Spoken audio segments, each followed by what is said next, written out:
Well, everybody, welcome to episode 7 of the Beyond Red and Blue podcast. I'm your host, Bo Richards, and with me, as always, is my co-host, Dan Humphrey. Greetings. Today, we are going to do yet another Jiu Jitsu podcast. We made us retitle the podcast and only do Jiu Jitsu podcasts from now on. After that debate, I don't know if I want to talk anymore about politics or apolitical things. I just want to talk about Jiu Jitsu. Yeah, that's another way that it's therapeutic, is to Right. not have to talk about politics. No, I totally agree. Well, to start, I defer to you. Hit me with what's on your mind about jiu-jitsu. Okay, actually, well, you kind of hit me by surprise. I'm going to go. No worries. I know that after our last podcast, we had spent quite a bit of time talking, but hadn't gotten to some of the stuff I know that you had on your list to discuss. So I figured we could start with that and then see where the conversation takes us. Well, see, now I'm looking at this list and realize just a bullet point of some things I wanted to touch on, and I forget exactly what we touched on last time. So apologies to the listeners for being unorganized. Not a worry. Most of what we talked about last time is kind of the overall meaning, importance of jiu-jitsu itself, like what it means to us. The benefits, the kind of our jiu-jitsu stories in particular. That reminds me. So I had actually made an error in the last podcast, and I had mentioned that Anibal Lobo was a Hickson black belt who was referred to as Hickson's assassin. And that actually was not true. It's actually Luis Herrera. He's the founder of Maui BJJ, and he was the one who was known as quote unquote an assassin for Hickson. Hitman. Hitman, that's Hitman, right. Yeah. So I looked more into it because I knew that was wrong, but I couldn't remember his name. I've actually met Luis. I've trained at his gym in Maui or in Paella, and one of the nicest people I've ever met. Atypical, I suppose, like small guy who's just absurdly deadly on the mat. He's our instructor, Brian's size. He's like 5'7", 135, 140 pounds, maybe like wet, and like super gentle when you roll with him. And then if he wants to put a choke on you, he does. And it's like, you just die. And, but he was one of Hickson's instructors, and he actually followed him and helped him open up multiple gyms and get them started. And he used to be the one who, because they got a lot of challenges back in the 80s, and the Gracies themselves couldn't do all of the challenges. Right. And oftentimes what they would do is they'd have the instructors at the gyms that they opened up be responsible for those. And so anyone was open to a challenge, right? And he was basically one of the ones who, if Hickson was in town, he would choke whatever martial artist showed up talking crap. And he was kind of the one responsible for enforcing that.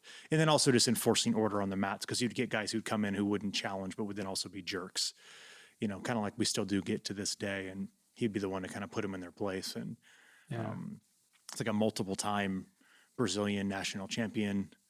The guy's legit. And, but again, one of the nicest people, just really good teacher. I was actually really impressed with his ability to teach. But that seems like a common thread. Anybody that gets down the line in jiu-jitsu, so to speak, especially the quote-unquote old school guys with multiple stripes on their black belt, in order to get that far, you typically need to be a pretty nice person. It's just, you get your ego squeezed out of you enough times, and you become a better human being. And a lot of those older school guys, Elio was so big with being able to teach it. And so when he passed the black belts, down to his sons, and then to the other guys he gave black belts to, and then as they have conferred black belts, they've tried, and I think they've done a very good job with the older school black belts in particular of making sure that they can teach well, because there is a really big difference between being good on the mat and being able to teach stuff on the mat. 100%. John Danner actually talks about that, and he actually specifically mentions that they're two completely different skill sets. Yep. And you just need to look at John Danaher to understand the difference. I mean, John Danaher, he's even mentioned, he says he's never competed jiu-jitsu in his life, but I defy you to find me an actual better coach. Yeah. I don't think that there actually is one. And so how is that? So maybe, Maybe, which right? is obviously was Danaher's instructor, a part Sure. of that. But. Yeah. And, but he's so good and yet has no competition experience. And they are different and you can be good at both. And he actually requires that his upper belts teach. John Danaher does. That's a fundamental requirement of them to earn their belts and to grow, is that they have to be able to teach their techniques. And then as someone who does teach kids in particular, I find that as I teach the kids, I start to understand the minutia of movements and concepts a lot better, because I have to articulate them to young children who have no idea what I'm talking about. Like, I think it's actually harder personally than teaching to the adults, even if adults don't have any experience, because they at least understand their bodies to some degree. Right. Kids don't really know their bodies all that well. And so you really have to know how to explain small movements and why you're doing things to them, and keep their attention, because they're kids and they have no attention spans. Yeah, there's an old saying, if you want to truly learn something, teach it. Right, exactly. Yeah. And it's hard, right? Most likely I'll be a way better teacher than I will be actually doing jiu-jitsu.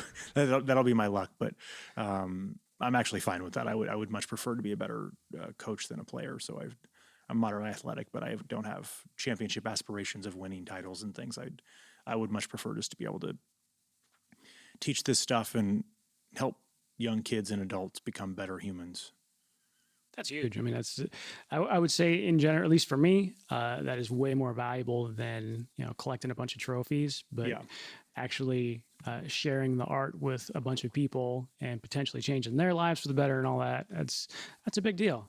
Yeah. Being a good teacher, that's a very valuable thing. Yeah, I find more benefit in it personally. It's one of the things that that drives me as an individual is how can I share something that I love with people in such a way that not only do they also develop a passion for it, but that they can utilize on their own to become better people. Because I don't want to preach, and I don't want to force people to become better people. None of those things are effective, right? I'm not a totalitarian, and I'm not an actual preacher like of a religious doctrine, right? I happen to like this stuff. I very much enjoy it. It synchronizes well with my personality and the things that I believe. And if I can show that to people, and then they can also take it and say, you know what, I think I love this too. Here, maybe for different reasons, it doesn't matter. And then that helps them develop into better, especially with the kids, that helps them develop into better people as they get older. That's what I want. And in particular for me, it's for young boys. Yeah. That in particular is of importance to me. Not that I don't want young girls to grow up to be better women too, but I think that we have a crisis of masculinity in our culture. Yes, I agree. And so that does actually scare me more so. And as someone who was a young boy at one point, I understand that more obviously than I do understand being a girl and going through all the changes and all the social stuff that young girls go through. Like, I don't have much experience dealing with that because I was never a young girl. And so well, there was that one weekend, but that doesn't count. But, I in particular with young men, I want to find a way to help them understand that not only is it okay to be a boy, is it okay to be a man, to grow into a man, to be masculine, to have masculine traits, to be competitive, to assert yourself, to all of that. But that there's a right and a wrong way to do that, like with anything. You can also show your feelings, and you can also have emotion and admit defeat and, quote unquote, be the weaker individual in an exchange, whatever that looks like. All those kinds of things that in some, depending on, who you're with or what part of society you're in, can be bad or good. And it's like with anything, there's bad and goods to a lot. And demonizing men entirely, or as a group of people, simply because parts of masculinity, quote unquote, is toxic, is just going to ruin a bunch of young boys. Well, it is. I think it's happening now. It Young boys right 100% now. is. And, especially when we don't demonize toxic femininity, which is equally as, malignant and pathological and can cause Yeah. an equal amount of problems. But no one ever talks about it, and maybe we should, maybe we don't need to, I don't know. But I don't think the question should be masculinity is toxic, so therefore we should not have young men or young boys, you know, behave like men. It should be, why don't we just show them the right ways? Exactly. Like, why don't we show them how to balance that? Like, aggression's not bad. I mean, you need aggression. Like, you need aggression, but you also need to learn how to restrain it. I don't Yeah, think you'll no, ever. it's a useful thing. It's there for a reason. We evolved to have that for a reason. Competitiveness too, also Yeah. not bad. It concerns me that the discussion even needs to take place because Yes. when I was growing up, that's just how to be a real man. Yeah. And like I said, when I was growing up, being a real man was not being the biggest, toughest jerk. No. It's being tough, it's being tenacious, but it's also being caring and taking care of people and things like that. That's what I equate to being a real man. And now the label of toxic masculinity is putting all of that at risk. Yeah. And- Or and I would say it goes further than the label of toxic masculinity. It's the demonization of men broadly, yeah. irregardless of the toxicity of masculine, let's say masculine sex traits or social traits, right? It's just it's progressed into the demonizing of men. And one of the things that I actually really like about Jiu Jitsu, I guess to pull this back into Jiu Jitsu, is that all of the pathological ends of the traits that men and women experience, whether it's compassion or agreeableness, disagreeableness, aggression, anger, all of those kinds of things, they get kind of stamped out with jiu-jitsu. Like, you don't make it very far if you're just an asshole who's consistently aggressive and rude all the time. Like we were saying in the last jiu-jitsu podcast, jiu-jitsu filters out douchebags. Yep. Right? But at the same end of it, you don't get very far if you're too timid, because you just get smashed. And so you have to learn a little bit of bite, because you need a little bit of teeth to act in the world. Sure. And so, like, we actually have a couple of kids, one boy in particular that I'm thinking of, but he has a really hard time engaging physically. He'll try and do all the moves as far away from his buddy as he can. So even if he needs to actually basically be hugging the individual, he won't do it. He'll be on his hand instead of having his body on their chest, if like he's trying to get to side control or something, right? And at some point, jiu-jitsu is just going to stop working because he's not doing jiu-jitsu. And so he's either going to need to, what my hope is, what I'm trying to do is help him understand that you can be physical without hurting someone, without being overly rude, and it could just be like a tactile issue too. You never know. Could be a lot of things. It could be a lot of things, young but kids. jiu-jitsu is really good at, as are most physical sports, at understanding those and discovering and learning the rules of those physical boundaries. Mhm. And as a result of that, you learn social rules too, because once you learn what it feels like to have someone invade your personal space, you then learn what it feels like to be socially proper, to be socialized. Because if, like, I invade your space and I touch you in a way you don't like, that sucks. And so you're not going to want to invade someone's personal space. And so as you start to interact socially with other people, you're going to emulate that socially when you talk. And so you won't cut someone off, or you're less likely to call them a mean name, right? It adapts and moves into the social realm. And kids do that on their own, just when they naturally interact with each other, but it's very raw because they're kids and they're trying to figure it out all together. And I find sports like jiu-jitsu a good way to learn that sort of thing physically, because you have to learn really quickly, like, what you're comfortable with and what you're not comfortable with and what's okay. There's a lot of rules to it. You got to figure them out. There's things you can't do, or you get in trouble, or you get hurt. Like, there's real consequences. And you also learn how to put up with a lot of things that yesterday would have made you really uncomfortable. Mm-hmm. And there's some virtue in that. The patience you learn and the tolerance you learn is super important, to make this slightly political for a second, I've often found that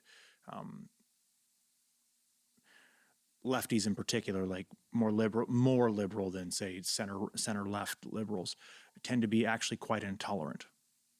Oh, big time right now. Yes. It's an irony that I haven't really been able to figure out, but they're tolerant of all different walks of life, let's say. As long as they believe the same as them. And that's the thing, is they're not really tolerant of ideas. And then to secondarily maybe religions, because religion is going to be, I think, is going to be the thing that's going to start to become more of a problem. How so? Without going off into too much of a tangent. Too late. Yeah. So equity, as we talked about during the debate a little bit, we've talked about before. If you have an equity of people and you want everyone to be in safe spaces, let's say, and have an equal outcome of things, that isn't really that's going to fly in the face of certain religious faiths. Oh, right. Like a simple example is going to be like, and to be clear, like I have zero problem with anyone who's not heterosexual getting married. I don't care who people marry or who they date or if they have sex with. I give a fuck less. But there are some religions for a very long time who have a big problem with that. So if you have religious freedom and, sexual freedom, those directly butt heads, period. Compatible. And it's like, you're not going to get equity with that unless you get rid of one or the other. Technically speaking, you have to get rid of religion, because otherwise you have to ban gayness. Right. So it's a little bit, I think. They tried. Yeah, we tried that for a very long time. And that's a problem. And so the logical solution is to ban certain religions.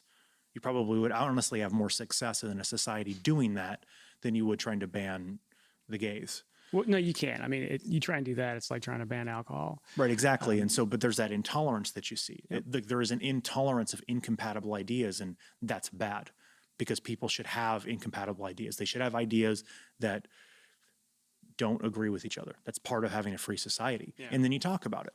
There's a high likelihood that's actually going to play out in the near future in the Supreme Court. Right. But anyway, back to jiu-jitsu. Jiu-jitsu my point is that jiu-jitsu stamps that sort of thing out.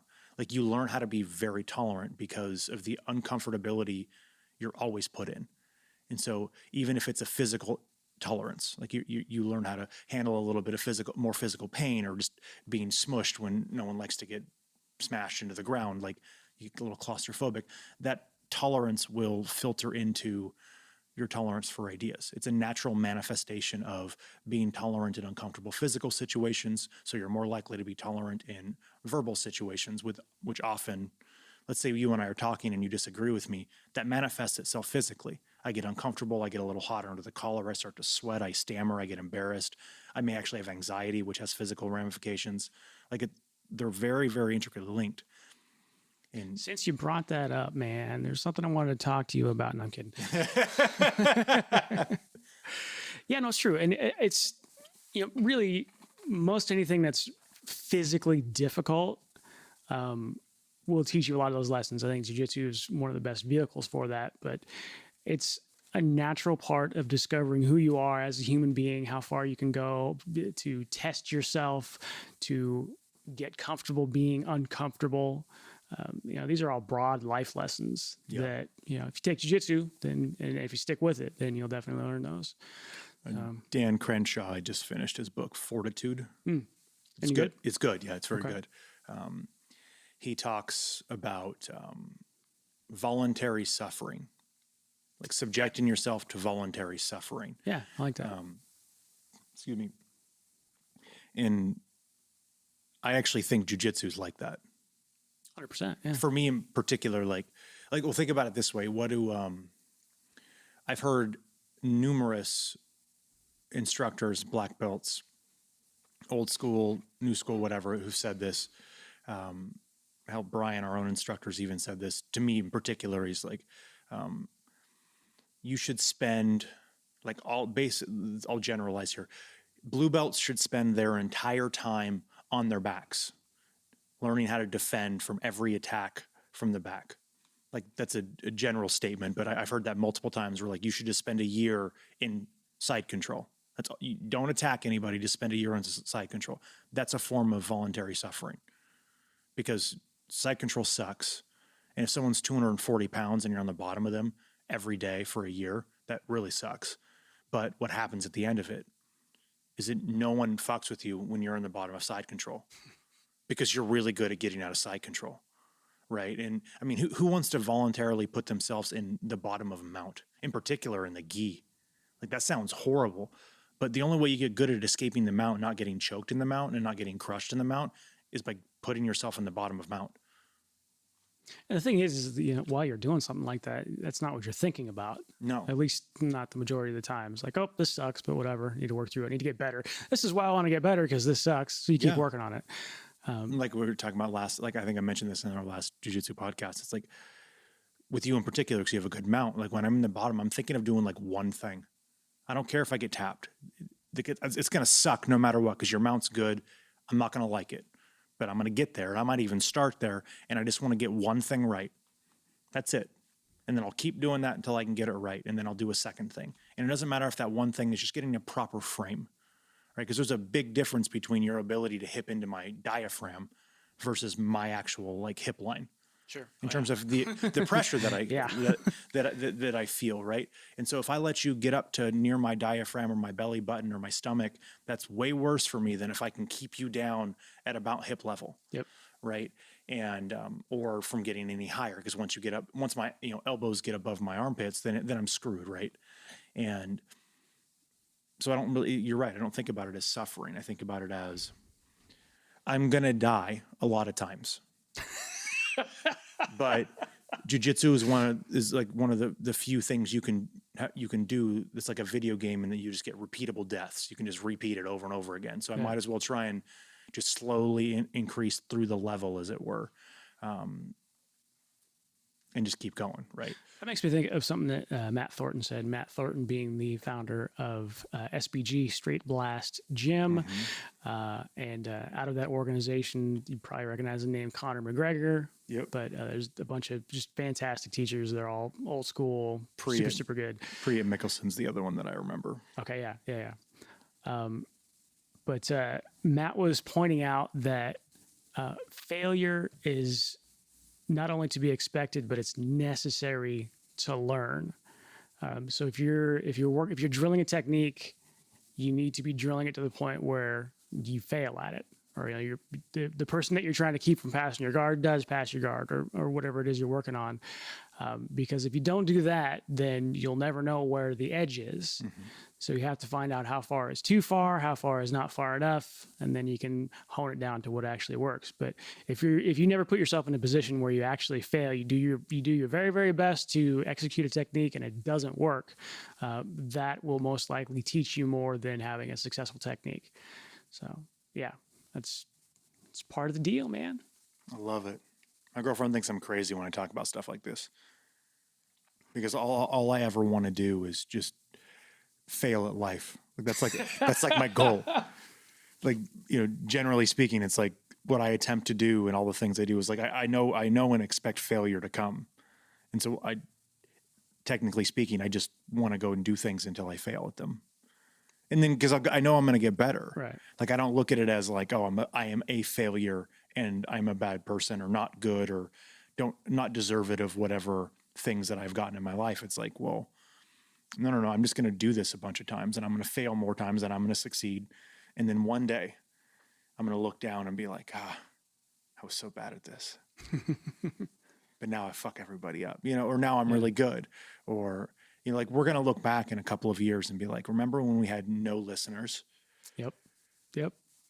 Yeah. And failure is feedback. That's it. And that's going to be that. We're going to do that sitting in our own vaults on top of all the gold coins we've collected, like Scrooge McDuck. And it's going to be amazing. I'm looking forward to it. So tell me some of the things that you had on your list. Well, these were just general notes to myself to see if we could touch on. I'll read them off here and we'll see if it sparks a conversation. There was self-defense. So kind of the difference between sport jiu-jitsu and jiu-jitsu for self-defense. The importance of pressure testing technique, which is what makes jiu-jitsu so valuable. Yes. The confidence that you can get from training jiu-jitsu. The sense of community is fantastic. It's also a very good vehicle to learn delayed gratification. Yes. Because there's no instant win or anything like that in jiu-jitsu. Every skill that you have earned, and it's yours. So if you're willing to work hard without seeing results for a little while, and then one day those results will manifest, if you can get in the headspace to delay that gratification, not only is it amazing for your jiu-jitsu, but the rest of your life in general.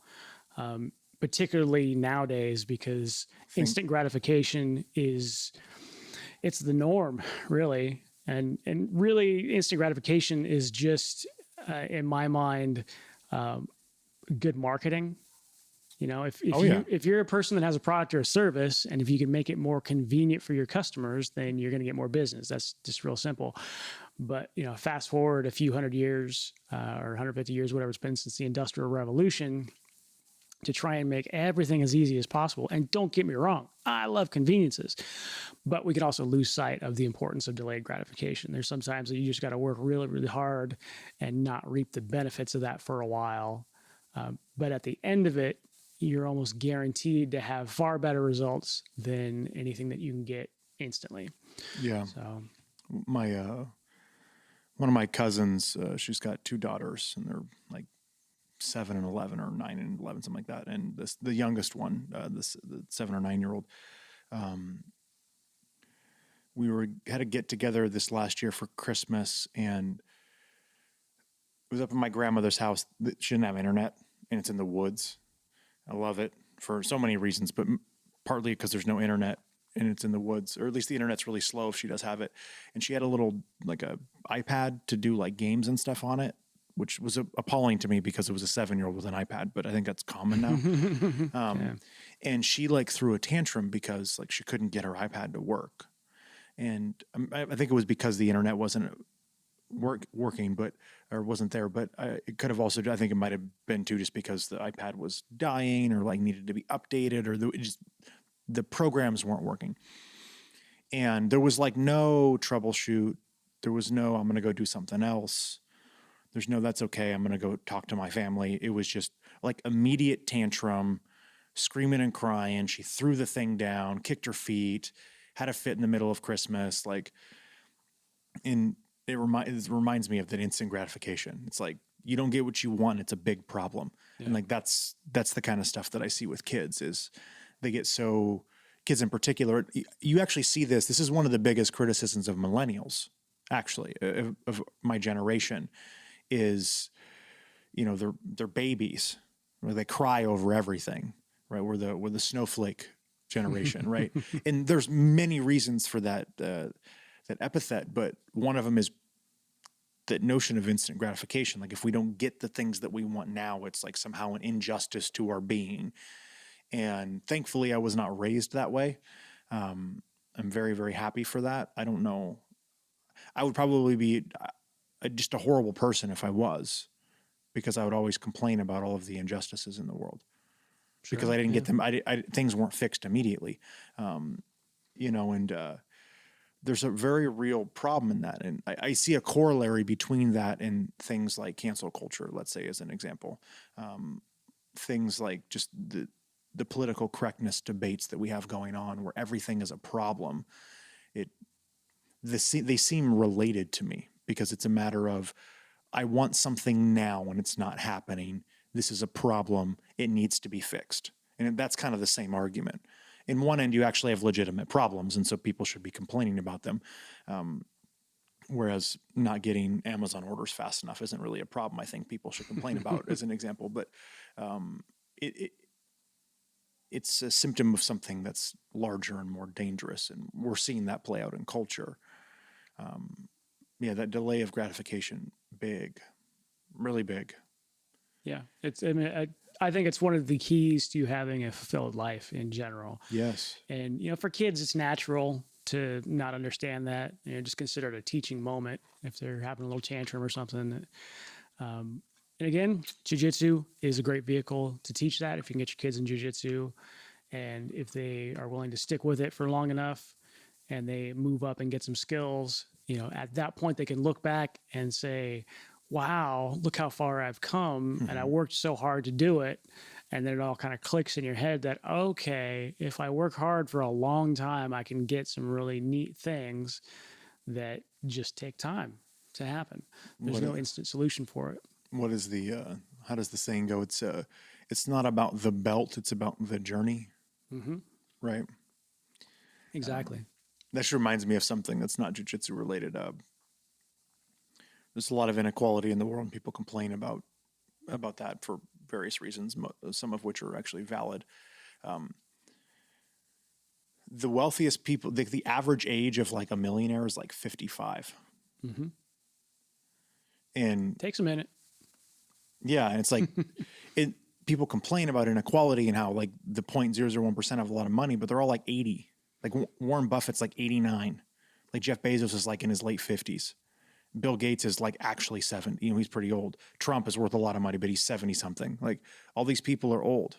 They're very old. Only a few of them, like your Zuckerberg is like, what? He's like 40, something like that. He's pretty young, but most millionaires and wealthier are in their 50s or older, which means they've been working for longer than most of the people who are complaining about inequality have been alive.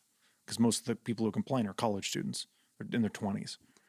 And so you have all these really wealthy old people who've been working for all of this money longer than these people have been alive. And when you stop and think about it, it's not surprising to me that 70-year-olds have more money than 20-year-olds. Should. They should. It would actually be a problem if 20-year-olds always had all of the money. Yes, I could agree that would for be a lot problem. of reasons. They're bad decision making, first off, but secondly, like if you have all of the money and you're 20 and you know that when you're 70 you won't have all of the money because things flip, what's the point of living? Like why would you want to get old? And that's a little bit more extreme, but we're getting off in the weeds here, but I could see a case for make a pile of money when you're young, and then rather than dying with $100 million in the bank account that you can't spend anymore, spend the rest of your life enjoying it and living a fulfilled life. And I wouldn't mind dying and having my very last check bounce. Right? Yeah. I made good use of all of my funds before I left, because you can't, what does it say? You can't hook a U-Haul to a hearse. Right. So you're not taking any of it with you. But anyway, we're off on a bit of a tangent there. Always. But delayed gratification, man, that's a huge key to a successful and fulfilled life. And I think the irony is the people that understand that typically are the people that can offer instant gratification as a product or a service, because it takes a lot of work to create a product or build a company to offer these services that are going to tap into people's natural desire to have things right away. But typically they understood delayed gratification. They worked really hard, built a business, and now they're happy to take your money. So, yeah. What else we got? What do you got? I can't remember if we brought this up last time, but you had talked a bit about, I forget the phrase you used, but you talked about like the intimacy with, and camaraderie. That's what it was with your jiu-jitsu cohort, people that you train with. And like I said, I can't remember if we mentioned it last time, but one thing that I feel very strongly is that the intimacy level with people that you roll with is, I think, stronger than almost any form of intimacy there is. And then I depending, actually sometimes include like spousal intimacy in that, right? Because of how you may want to see a counselor for that. because of how intense grappling is. Sure, yeah.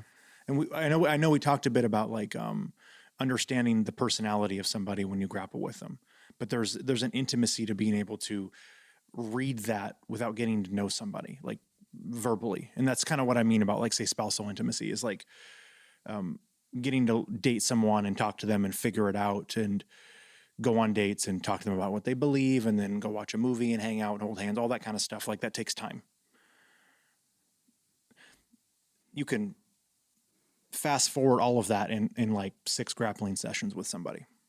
Sure. Oh yeah. because of how intense it is. Yeah. The intensity of that is, if you really wanted to, like, maybe instead of counseling, what couples should do is they should grapple for like 6 months together. And then they're going to know everything they need to know about each other for the rest of their lives, because you can't lie. Yeah. Like, if you do lie, there will be, we talked about the incongruency between who you are and how you roll.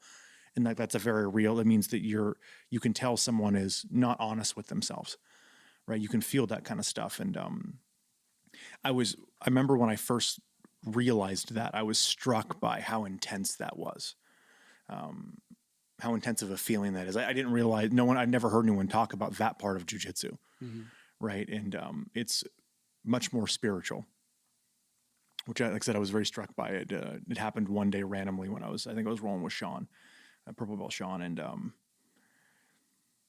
it's when I first started to get to know him better, Mm-hmm. started to open up and be a little bit more friendly. And, he realized that my interest in jiu-jitsu was very strong.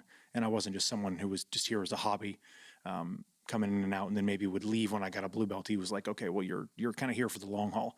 And he started to open up his personality. We'd make more jokes and stuff. And then we started to roll. And I started to feel his intentionality and notice like his moods based on how he grappled. And I was like, oh, damn, like there's like a metaphysical level of jiu-jitsu here that like people don't talk about, or maybe they don't even know about. A lot of them don't, that is it's so much further beyond just a simple friendship or just a simple camaraderie, or like, I know you know me, we're acquaintances. It's a very deep level of knowledge about somebody that, like, I would be willing to bet that there are guys that I've rolled with for the last 4 years who might actually know me better than my girlfriend does in some ways. Sure. Yeah. Because my girlfriend doesn't do jiu-jitsu, so we've never had the chance to do that. And so there's parts of my personality and who I am that are hard to articulate vocally, but I can articulate physically with jiu-jitsu. Yeah. Right. Just with how my personality comes out when I grapple. And it's a really odd thought to think about, but it's one I've spent the last like 2 years trying to comprehend and understand and also solve. Cause I would like everyone to know me as well as grapplers do, because I'm a very open and honest individual. But how do you articulate those differences when you can't really, it's really hard to do because they're so physical. Sure. I think another big component of the bond and the intimacy that you get is trust. Mm-hmm. Jiu-jitsu is the ultimate trust fall. Yeah. If you think of the old corporate exercises or whatever, where you would stand behind somebody and they would close their eyes and fall backwards and you got to catch them. This is that times a million, because you're going to put yourself in a position where you're going to be, physically damaged or choked unconscious. And you trust that when you tap out, they're going to let go. Yeah. And they do. And hopefully. You have that experience over and over and over again with your training partner. And you just know if you tap, they're going to let go and you get to do it again. So you're putting yourself at extreme risk, but you're doing it safely and you're not worried about it in any way because you trust your training partner. Mm-hmm. And I think that's a very rare thing in society, to have that much trust with somebody that honestly you may not even know all that well. Maybe you've only rolled with them a couple of times, somebody new in the class or you new to a gym. But as a jiu-jitsu player, they're going to let go. So you trust them and they trust you, and it's a non-issue. And that is something that I think is missing with a lot of interactions with, quote unquote, the civilians of the world. No, I agree. Do you find that, outside of jiu-jitsu, that you're more perceptive to the mood changes of people when you're talking to them, or you're noticing interactions? Like, do you notice when someone like is uncomfortable or angry or anxious or happy? Not just like actual, like large verbal cues, like that upset me. I mean, like ticks and movements and energy. Have you ever noticed like someone's energy change when they start to get upset or flustered? Sure, yeah, of course.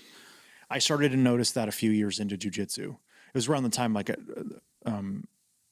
of the story I told with Sean and I rolling, and like kind of understanding like his personality coming out in his grappling. I started to become extremely perceptive to like just changes in energy in a room when something would be said, and you can like feel the chill or feel it heat up or feel it.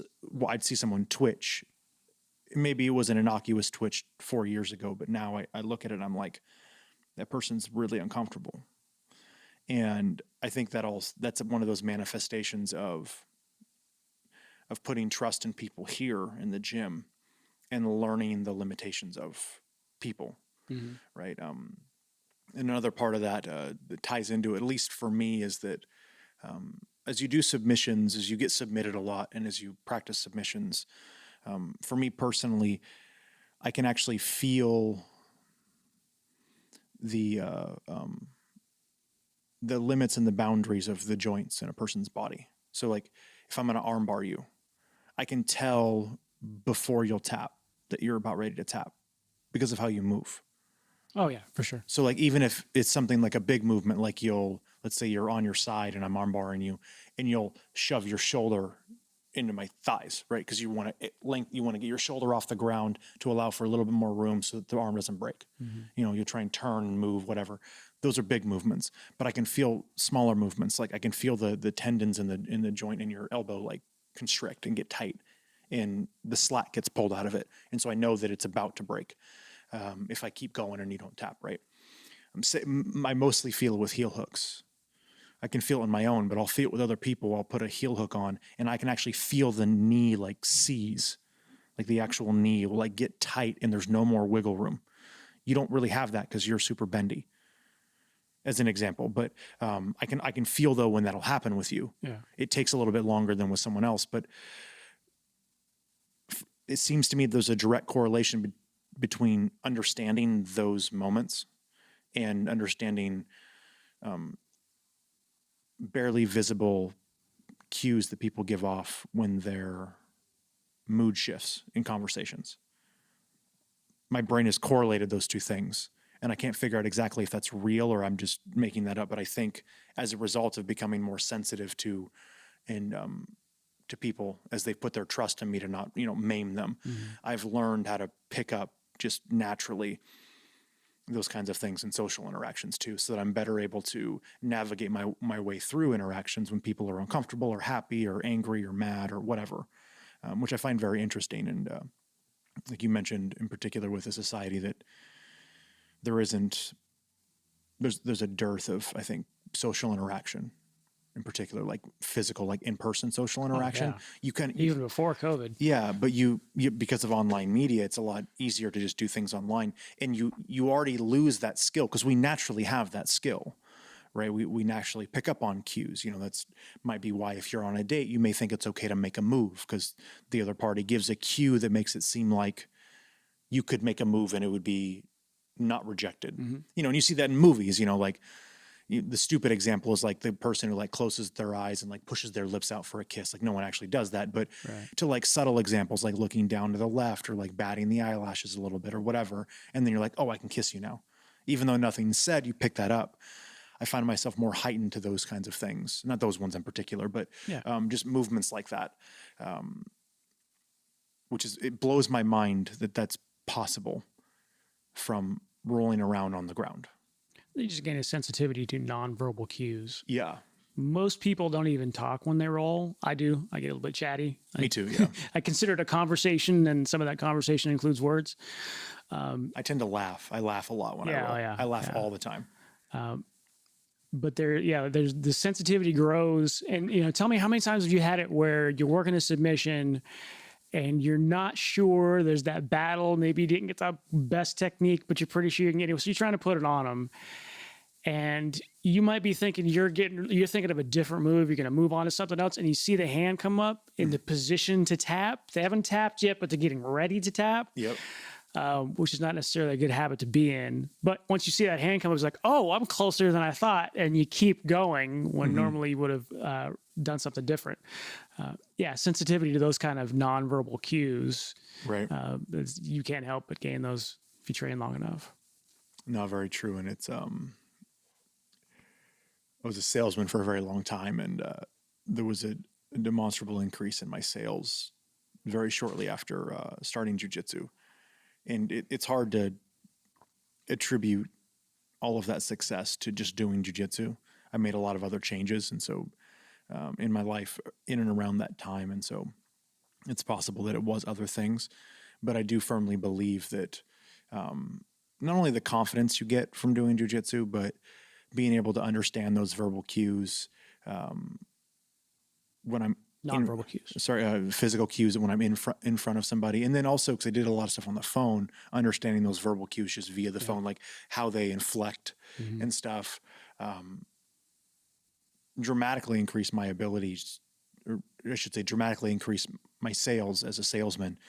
And I actually put in less effort, which is like the ultimate goal, is you do less and get more. Yeah. And I think it's just a product, a product of all those things coming together. You'd mentioned confidence, and that's a big one, I think, especially for kids, in particular for young men, but for young women too, and just really for kids in general. I don't think that kids are taught enough to have confidence in whatever their abilities are. One thing that often gets said to kids is that you're fine just the way you are. I hear this all the time, and it drives me absolutely crazy, because kids are not fine the way that they are. They're kids. And I don't mean that disparagingly, like kids are all horrible and they should, but if you were fine the way that you were, you would have zero reason to get better at anything. Right. So, well, so I'm going to tie this back, and I agree with you, but I'm going to tie this back to the value of masculinity. Here's why I say that, because I think that you should get both messages as a kid. And traditionally, your mom is going to be the one that's going to tell you you're perfectly fine just the way you are. I love you, always will, and that's important. You want that kind of support from your parents. Yeah. But on the flip side, if your dad can come up and say, "Okay, champ, there's some stuff we got to fix," so to speak, let me show you how to do this. We can get better at it. So to have both of those, to have the emotional security, to know that your parents love you, but they're not going to let you off the hook, and they're going to encourage you, or maybe even just demand of you that you get better because it's for your own good. Yeah. And do so in a loving way, but still you don't get a pass, just because you're perfect in every way, just the way you are. No, we got some work to do. There's a lot of problems, and I've been thinking about this for a while, and this is what I have as a better message. And I don't think the message should be you're fine the way that you are. I think the message should be something like, you're not everything you could be, which isn't inherently negative. It's just a statement of, you could be better. Yeah, well, I think if you preface that with, I love you just the way you are and always will, and you could be better. Yeah, something like that. Yeah. But yeah, I do hear that quite a bit, and it reminds me of confidence, because I feel like it's going to, or has, and will continue to instill a false sense of confidence and complacency in kids. Because if you're fine the way that you are, like I mentioned a few minutes ago, what's the point of doing anything new or trying to do anything else? It's like, well, I'm already fine. Yeah. And there are going to be some kids and adults who are just going to do things anyways, because that's who they are. They will always strive to do better things. But most people, and there are going to be an even smaller set of people who this is more radical for them or more common for them, they're going to be fine with that. Most people are fairly complacent with a fairly complacent lifestyle. Mm-hmm. That's why we have an average lifestyle of a 9-to-5 grind, where you just go into work and it's not your favorite thing in the world, but you do it because you need money, and then you go home and have a beer, or sit down in your underwear and talk to your spouse and watch TV and go to bed. And you have this like fairly mundane, and depending on the day, maybe a great lifestyle, but mostly mundane, and it could always be better, but you're like, I'm fine just the way I am. And it's like, if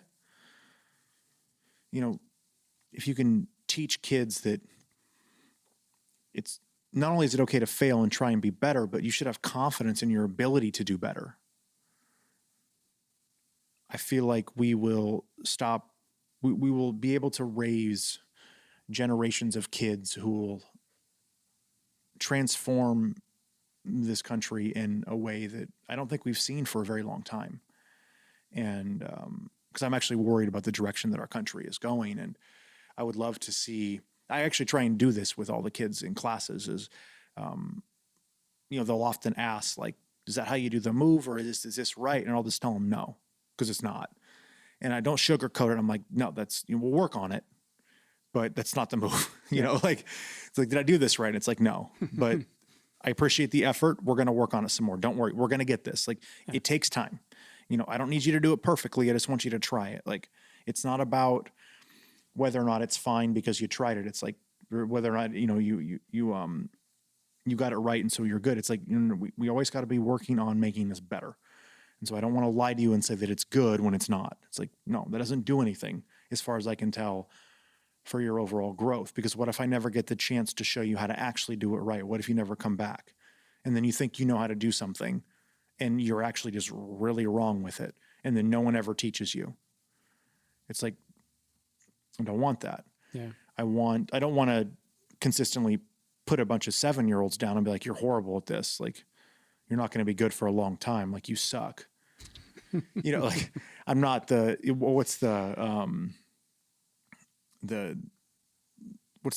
Karate Kid, the bad guy's sensei. I forget his name, but it was Cobra Kai. The Cobra Kai dojo gym leader. Yeah. He's kind of like that, but he's like a huge asshole, and he's like, Yep. Weakness is failure, and like, you all suck, and like, you must win it all. Like, not that. I don't want that. Right? That's obviously wrong, but I think kids in particular, can handle being told no and told that they're not good at something, and it's not like this.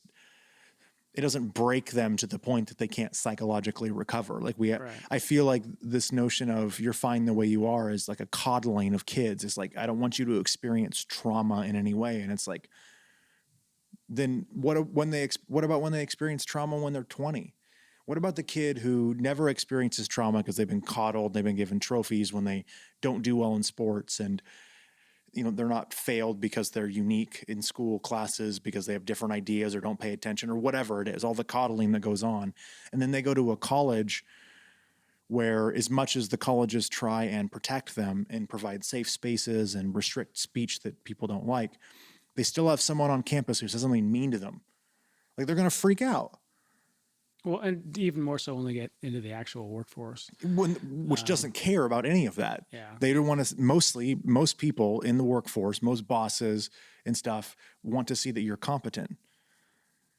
Yeah, that's the most important thing. Can you do the job? If not, you gotta go. Yeah, and it's like, I see that as a great injustice and failure to our kids to not harden them. I agree. Yep. Appropriately. Like I said, it's obviously it's a delicate balance, and some kids will handle it worse than others.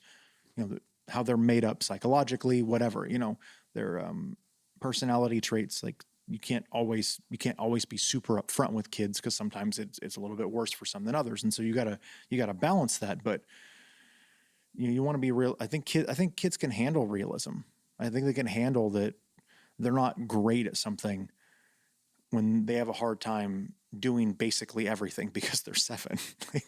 Sure. Yeah. We have a couple of teenagers who, every time they come into the gym, they're like, one limb is longer than the other. Like, it's grown, they gained 10 pounds since I saw them a month ago because they're growing. So they're putting on weight, and like, they can't walk anymore because like they're trying to figure out how to use that. Like, they're gangly now, and 3 months ago they weren't. And it's like, 3 months ago, you may have been able to do a forward roll, but now you're 5 inches taller off the further away from the ground, and like, you can't forward roll anymore. Like, I'm not going to pretend like you still can. You gotta grow through the uncomfort. Like, keep doing it. Like, you'll learn. There are no participation trophies in Jiu Jitsu. Yeah. Thank goodness. I'm really happy with that. Our old karate instructors, the owners, they moved, but they had lamented they'd done a karate tournament, and as part of the tournament, I think they'd increased the fee from like a year or two beforehand, so that they could have more money to buy trophies for everybody, or like medals or something for everyone. So the medals for getting first, second, and third were different than the medals or whatever everyone else got, but it was like a $5 or $10 increase. It wasn't a lot, but there's a lot of participants. And so they had increased it and they like mentioned it in the flyer, the pamphlet. They're like, we're doing this so that we can get trophies and medals and stuff for everybody this year. And I would hope that someone that is an instructor in any type of martial art would know better. I think it's an unfortunate testament to where society is at right now. And I don't know the full story. They may have been pressured by a bunch of parents. And, you know, if you're running a business, you got to keep your customers happy, and your customers are the parents that are paying for their kids to be there. So that's just unfortunate. yeah, it is. And, you know, it's a thing that in like trying to shelter kids from failure and losing and all that. The experience of failure and losing is guaranteed in life. It's going to happen. And it's like the chicken pox. And by that, I mean, when you get the chicken pox and you're a kid, typically not that big a deal. Mm-hmm. If you get chicken pox as an adult, that's a much, much bigger deal. It's more dangerous. You're likely to get scarred up and things like that. It's a much bigger deal. Yep. I don't know if your parents did this, but back in the day, if, you know, one little kid got chicken pox, a lot of the parents would Send their kids to go hang out and get it over with. Yeah. I think it is very important that the kids experience that early, learn to work through the experience of failure, and learn how to use failure. It's supposed to feel bad. It's supposed to suck. Yeah. So it doesn't happen next time because you got better. Who says it? The phrase "embrace the suck." Is that Jocko? I don't think it's him. I think it's someone else. But I like the phrase "embrace the suck." Yeah, and there's, you know, embrace the pain. Yeah. That was me and my buddies when we were doing weightlifting and stuff. That was kind of our mantra. Yeah. Wrestlers, they all know embrace the grind. Yeah. Jocko does say he's like good. Yeah, the good speech. Right. You had a bad day. Good. Yep. Yeah, and that's super valuable. I mean, it is. Yeah. Don't feel sorry for yourself. Acknowledge that it sucks and prevent that from happening in the future. Well, and then learn from it. Right. That was a Exactly. big part of Fortitude by Dan Crenshaw. Is he's like, you know, it's all about the narrative that you repeatedly tell yourself. Because failure sucks, injustices do occur. Some people just have shittier lives than others. Mm-hmm. There are legitimate people who they're a minority in multiple different ways. To borrow a phrase from Kimberly Crenshaw, that, you know, they have multiple intersecting identities that cause lots of problems, and they're marginalized 6 different ways, and they're poor. And maybe they live in a city where there's a lot of gang violence. Like there's people where life actually sucks, right? Comparatively to most others. And you don't want to mitigate that, marginalize that, or mitigate that, minimize that. But if the narrative you only ever teach or tell yourself is that it's everyone else's fault, even if sometimes it actually is their fault, then all you'll ever do is blame the world for all of the problems that befall you. And he actually was, in the book, he mentions quite a bit that, like, he'll even take responsibility for stuff he doesn't have control over, just so that he can change the narrative in his own mind and find a way to move forward and make the story about what's the next transition that he's going to, you know, move to and do something good with it. Even if, like, he couldn't control it. Like he broke his leg during Hell Week at Bud's for the SEAL training. So Hell Week comes, it's the 4th week of like Bud's training, and Bud's training 6 months long. It's where they don't sleep for like 7 days. And if you don't make it 5 days, yeah, it's a long time. Yeah. If you don't make it through Hell Week and then you like get hurt, you have to start all the way over. Yeah. He made it to like day 2 or 3. Yeah, that's right. It's Sunday night to Friday morning or something like that. I think literally in that whole time you got like 4 hours of sleep. Yeah, it's not a lot. And like, even the sleep, at least one of the shows that I saw, like you're literally in some hole in the ground with a bunch of buddies around you. You're cold, you're wet, you're sandy, you're exhausted. So they take bullhorns and they turn up the volume so they feed back on themselves. So they're making all this noise, and they lay that next to the hole and say, "Nighty night, boys." So, but you're so freaking tired, that doesn't mean anything. So his leg breaks, and he gets rolled back to the start of Bud's when his leg heals. And he's like, you know, there might have been, I could have maybe, trained harder so that my muscles were stronger so my leg didn't break. But he's like, that's kind of outside of my control to a degree. Like sometimes your bones just break. He was like 28 or something at the time. He was older. And so like it was going to happen. You can only be so old to go into the SEALs because your bone density, your bone strength just goes away once you get like in your late 20s. And so he's like, I could have just blamed the world for not being able to do this, but he's like, no, I just took this and resolved myself, even though there might not have been much I could have done. Freak accidents happen. Sometimes you just break a leg when you're doing buds, Yeah. And it's like, it's all about the narrative. And, psychological studies apparently have shown that there's been a lot, like the benefit of trauma victims, whatever the trauma may be. There's a wide range of traumas you can experience, but of trauma victims changing the narrative and taking responsibility, or at least whatever responsibility they can and maybe should take too, of their part in the trauma. And the healing that occurs is often like extraordinarily transformational. Like they'll take this very, very, very traumatic and difficult experience in their life and then do great things as a result of it, even if maybe they took more responsibility than they needed to, maybe. And I think there's something to be said for that it's voluntary suffering. Like you're taking that responsibility, and not giving that to kids, I think is so bad. Not allowing them to feel what that's like and then to grow from it and say, you know what, I'm going to bear this burden. I'm going to bear this and become a better 7-year-old as a result. Or 10, that's kind of a tough one. That's a bit more an advanced concept in terms of responsibility like that. Sure. But very, very valuable. And here's the thing, even if it's not the, capital T accurate truth, it's the empowered position to take. If all you do is blame the world, even if it's justified, then you're disempowering yourself to do anything about it. The only choice you have is to sit back and be a victim because, they did this to me and there's nothing I can do. So that's it. Versus, well, somehow I allowed them to do this to me, so I need to become better or find the good in this situation and somehow turn that to your advantage and benefit. And it's a hard thing to do. It can be very, very hard, but it's almost universally more beneficial. Yeah. So, yeah. No, very, very true. I actually went through this in college. I had probably a pretty difficult college experience, and in that I was out on my own for the first time and drank too much and got bad grades. And then as college went on, I got better grades because I grew up. But I remember maybe that's not the average experience, but that was mine. So I had like horrendously bad grades as like a freshman and as a sophomore in college.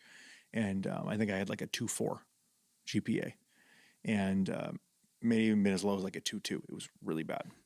And I ended up graduating with a 3.1 because I made dean's list for the last like 7 quarters of college.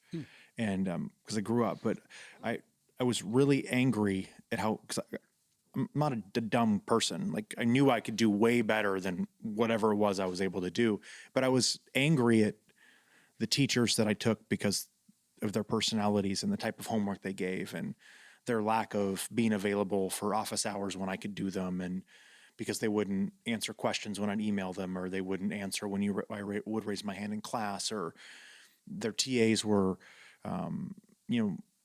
not good TAs. They wouldn't answer questions either, couldn't explain things properly. I had multiple TAs who were there for research, and a few actually didn't. English was like their third language. So it was really hard to learn things from someone who can't really speak English all that well. Like it's actually just tough, right? Sure, yeah. And so, I'd be angry at all of these things that are, outside of my control. And I remember one day I didn't get into 2 majors that I'd applied to get into. And I didn't think I would get into them, but not getting into them like just broke me for a bit. And I was like, I was angry at the world. And I realized I was like, I spend most of my time not studying, not trying hard. Oftentimes I'll stay up really late and drink 3, 4, 5 days a week. You know, I'll be too hungover to go to classes and I'll just tell myself it'll be okay. And then I'll read or watch the podcast or read the lecture notes later, which I never did. You know, I would not study for tests thinking I could just wing it. Because that's all I did in junior high, elementary school, and high school is I just winged it. And I was smart enough to just skate through, public schools, and it was never a problem. Like I didn't even study for the SATs and managed to get into the UW. I was like, oh, I got this. I'm smart enough, right? Like the arrogance of that, or like I can get a good enough SAT score without studying to just get into the UW. And it's hard to get into the UW. It's not an easy school to get into. And like, I'm proud of that, but it's also like the hubris of thinking that I could just like skate through college because I'm somehow so smart, even though I didn't get that good. I didn't get like, genius level SAT scores. And I remember just sitting there, I was actually drinking a beer while I was having this cognitive dissonance moment where I'm like mad at the world. And I was like, I looked at the beer and I was like, I should be fucking angry at myself. Like I'm the problem. Like I need to take responsibility and grow up. Like I need to figure out what I can do. And then I need to actually start doing stuff. Like I need to go to all my classes. And, cause like I would drink way too late in the night and then not go to classes. But every quarter I took 8:30 classes, which is the earliest classes you could take. Every quarter I had 8:30 classes Monday through Friday. I would intentionally do that and then not go to half of them. Sounds like you brought it on yourself. Yeah. And so now here I'm blaming everyone else. And it's like, no. Maybe I should drink less and do more homework. And as soon as I realized that, I started to reevaluate what it is I actually wanted to do. And then boom, 4.0, 4.0, 3.8 in a class, make a dean's list, 4.0 a quarter. Like all of a sudden my grade just started to skyrocket. And I tried less hard. And I was like, oh, like maybe I am really smart, because like I'm trying less and I'm doing way better. And that was hard, but there's like a valuable lesson in that. Yeah. Smart enough to learn the lesson. And that was the thing is it was like, I lost that lesson for a few years after college and then kind of refound it in my late 20s. But it's like, I think for me in particular with that moment, a big part of it was, and I see this a lot with athletic kids in jiu-jitsu. I felt that because I knew I was smart enough to know that I was smart, right? That I could just do things and I would be able to do them and I wouldn't have to really try super, super, super hard. And then I found out that actually isn't the case. And with that, I found out that being smart isn't the be all end all anyways. And that really hurt. That might actually be probably the biggest the hardest lesson for actual smart people to learn. Oh, sure. Is that being smart doesn't actually mean a fucking thing. Get passed up by a persistent idiot. Exactly.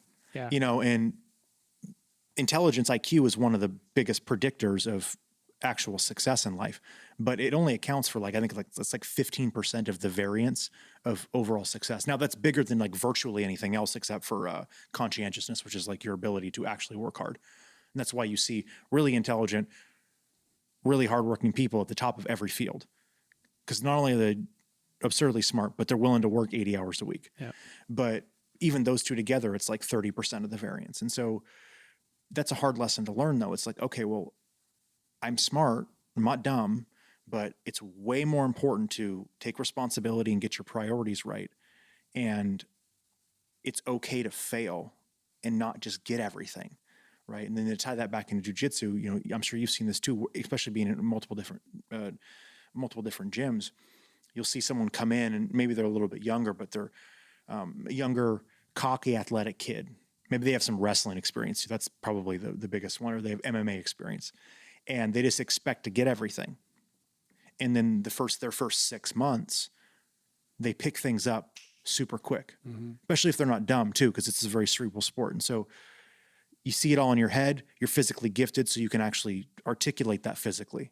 That's one of the hardest things is doing what you see in your head when you learn jiu-jitsu, right? It's like making both of those things mesh up. And then they hit a plateau because it's hard. And it doesn't matter how smart you are. Like very few people, BJ Penn, very people can do that. They just get a black belt in 3 years. I mean, he also spent 8 hours a day on the mat and was a judo black belt, but he did 8 hours a day on the mat for 7 years. So, or for 3 years, 7 days a week. And so like, you're going to get good, but like, that's a tough lesson is like, just because you have a gift, even if it's not like you're not actually a genius, but just because you're smart and you have some intellectual talent doesn't mean that, or some physical talent in jujitsu, that you can just walk in and all of a sudden you're just the bee's knees.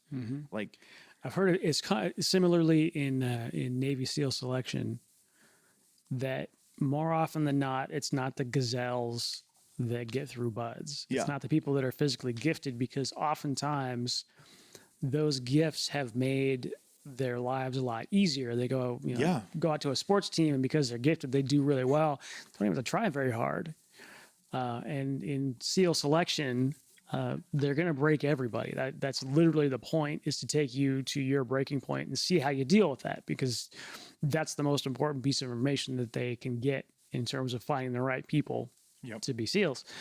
So yeah, the people that are naturally gifted oftentimes will hit that wall and mentally they can't handle it. Whereas a more kind of average looking person that is just super, super determined, that they'll fail and they'll just get right back up and keep at it and keep at it and keep at it until they finally get what they want. You know?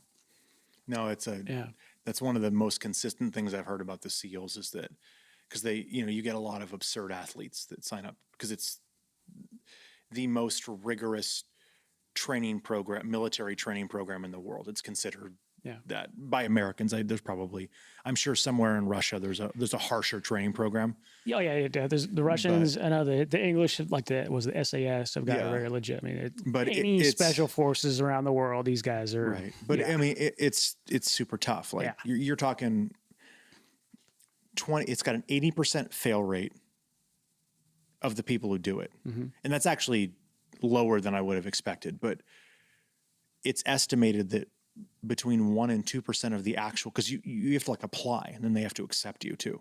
So it's estimated that like 1% of the population would get, like, I think it's either get accepted to do buds or would finish through buds. Either way, it's still a low percentage of people. Like, that's not a big percentage. Like 1 out of 100 people might have the ability to make it through a buds class. I would say 1 out of 100 would have the ability to be allowed to try. Yeah. And like, that's hard. Yeah. And, but yeah, that was a consistent thing I've heard too, is that you get, college athletes, just physical specimens will show up, and throughout most of buds, they'll be first in a lot of different physical things. But, one of the problems is that most college athletes have 5 trainers that are paid for by the college to make sure that they're sleeping properly, that they have people to help them study, that have a diet nutrition plan so that they're eating properly and that they're weightlifting properly.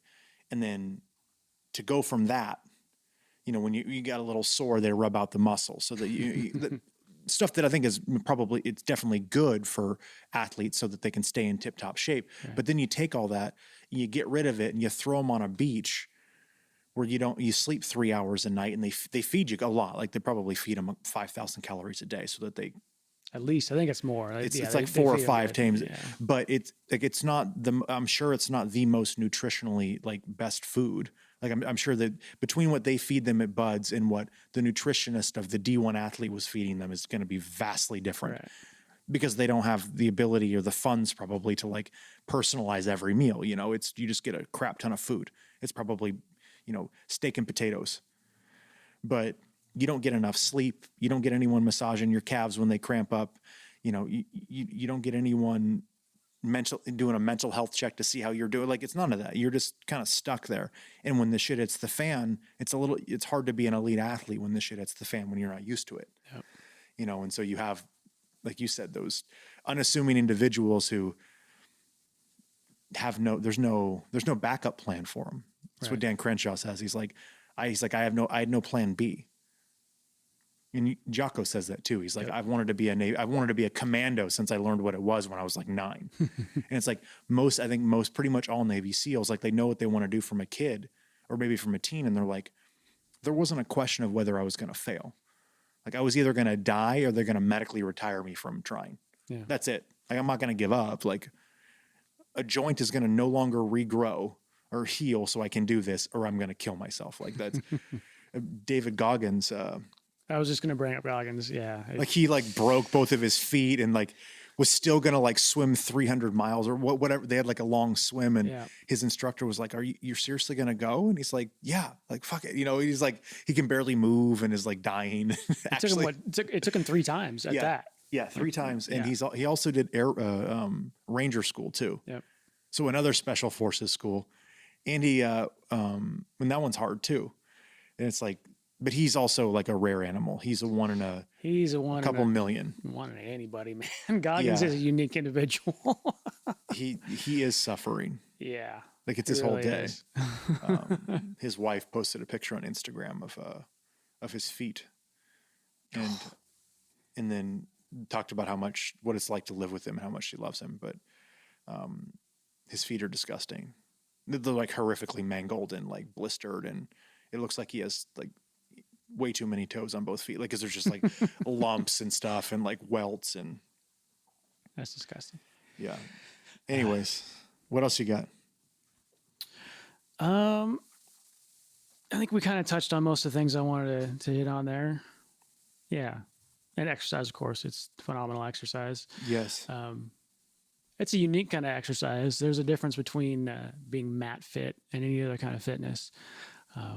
We've seen plenty of people that can, run a marathon or whatever, but when you get on the mat, you get gassed out real quick until your body's actually adjusted to that type of a workout. It's a fantastic full body cardiovascular and resistance trained workout. The one caveat I'll say to that, and I've been trying to do this more with teaching kids, and then also when I grapple with kids and with adults, is that I know a lot of gyms fall prey to, when they rolling on the ground, like both of you start on your butts, or one starts on your butt and on your knees. Mm-hmm. And the problem that I have with it is that there's a difference between grappling and like having grappling cardio and having level change cardio, like wrestling. Sure. Yeah. Not like wrestling, like, because wrestling cardio and jiu-jitsu cardio are vastly different too, because of how the structures work. And so wrestlers tend to go like full all out for 9 minutes, right? And jiu-jitsu is much more relaxed. You want to do this for 2 hours. I think in the physical sense, it translates. Like wrestlers tend to do well. They just need to learn to relax. Right, exactly. Yeah. But the one thing that they do have that I think a lot of jiu-jitsu people lack, because jiu-jitsu doesn't do a lot of takedowns, like double legs and things like that, is the level change from standing to lower into the ground to shooting. Yeah. That level change is really tough on people. I've noticed that as I've been doing it more, is it like that'll blow your cardio immediately. Oh, takedowns, that's the hardest thing to do. Yeah. And so I always try and start standing, even if I'm just level changing I don't like to pull guard much, but even if I'm level changing, to do that, because it's still the level change, and then get up and get down and stuff. And that's the one thing I think jiu-jitsu could work on, is more starting from standing, doing throws, doing takedowns, and getting used to that elevation change, because you start standing when you compete. And if you ever decide to compete, like, you're already nervous. So you do one shot and it doesn't work, you disengage, you're already gone. If you're not used to doing takedowns or that level change, like, you burn out immediately because of the anxiety also, and so it's good to have, it's always fun to watch the kids at least make one of it when they grapple, at least make half of them stand so they don't kill each other. And 1 30-second round of like standing and trying to take down, dead. Just dead. I love it. All the parents are laughing because I'm getting their kids all tired so they can go home and go to sleep. Nice. Yeah. Yeah, that's been kind of a long-standing thing, and traditionally, jiu-jitsu players haven't been all that great at wrestling. No. And it can get tricky, particularly if you've got a bigger class, because you need a lot more room to practice takedowns so you don't throw somebody into your buddy. Yep. So I can see why it would it's just easier. Let's just start on the butt. And that happens a lot. But I think you're absolutely right that there's a huge piece missing with not getting that time in and practicing takedowns. No, very just true. Basic wrestling in general. It's so good to practice, and it's hard. It's real hard. It's really hard. You work different muscles with shots in particular. Mm-hmm. You really learn how to to be explosive with your legs in a way that's not typical with jiu-jitsu. Yeah. Like jiu-jitsu's got some, it can have and should, as you get better, I think, have more explosive movements, especially if you compete. Like the whole purpose of jiu-jitsu is to utilize the least amount of energy to manipulate your partner, right? And in self-defense, you just want to use very little and make them outwork themselves and then, disarm them or whatever. But if in sport jiu-jitsu, if the people who get to the top are the athletic ones who can do that. Yeah. Like very rarely are you ever going to find someone who is just super lazy and embodies the Elio Gracie version of, I'm just going to kind of lay here and not use any strength whatsoever, and then just miraculously stop you. It's like people are too athletic for that. Athletes will naturally rise to the top because they can do all those techniques and use strength too. And there's also the artificial imposition of a time limit. Yes. When Elio was originally, there was no time limits. Yeah. When he was originally, competing or taking challenge fights, really, it was no time limit. And that was part of it too, is that he knew that he could just bide his time. He rope-a-doped. Yep. Before rope-a-dope was a thing. Like he was the original rope-a-doper, right? He'd just kind of lay on bottom, let some big dudes squish him a bit, and then he'd move him away and choke him or armbar him. Yeah. And that's effective in terms of self-defense. Yeah. Where there are no weight classes. Right, exactly. Yeah. Somebody gets an altercation, and if they're a lot bigger than you, then time is on your side. Yeah. But knowing how to have good technique with explosive movements, I think is important though. I do think that a good amount of the jiu-jitsu instruction that I've listened to, say on YouTube in particular, and jiu-jitsu philosophy actually talks about not having explosive movements and strength and stuff. And I actually do disagree with the notion of not having those things. I think it's better to teach someone how to not do them up front. Like I don't teach the kids I teach to use explosive movement or to try really, to overexert themselves. I try and get them to do this stuff using as little movement as possible so they can understand why stuff works. But once they get good at it, I want them to do it with force. Like I'm going to push back a little bit just Sure. because, as an example, I wouldn't want anybody to do an explosive armbar. No. A smooth and controlled, and they can be fast, but not explosive. On the flip side, when you start standing, the takedown component, the wrestling component, then that explosiveness and that just raw power is definitely going to be beneficial. But once you're actually, and particularly when you're training, if anything, using explosive strength can mask bad technique. And that's the line that has to be drawn, right? Which is why I think there's such a prevalence of technique over strength. And I actually agree with that because I don't want bad technique to happen, but I think that it's entirely possible to have very good technique and strength and speed and agility and all those kinds of things. It just takes time. Yeah. And you just watch high level jiu-jitsu and like, there's no way that someone like Jeff Monson or even Gordon Ryan to that extent, or some of these other, Brock Lesnar, doesn't use strength with their wrestling. Well, I guess Brock's never really done ADCC, but Jeff Monson, he's huge. He's 240 pounds. There's no way he doesn't use strength when he grapples. Sure, yeah. But he's also got really good technique for a large fucking dude. It's just that he can do both. It takes time. Yeah. Especially with like someone like Lachlan Giles, like when he was grappling against the heavyweights, I'm sure he was using as much strength as he could muster against someone who's 245 pounds. He would have to if he's 170 pounds.